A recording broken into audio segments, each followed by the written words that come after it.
Sa isang bansang nababalot ng samot-saring isyu ng kaguluhan at banta sa seguridad na dulot ng mga rebeldeng NPA, mga grupong nais-scam kami ng kapangyarihan sa pamahalaan, may isang tinig na umusbong, hindi para sa pagkabahabahagi, kundi para sa pagkakaisa.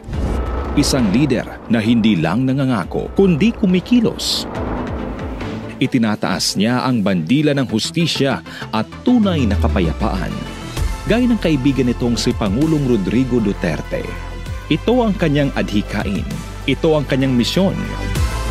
Sama-sama nating itaguyod ang kapayapaang hindi lamang panaginip, kundi realidad para sa bawat Pilipino.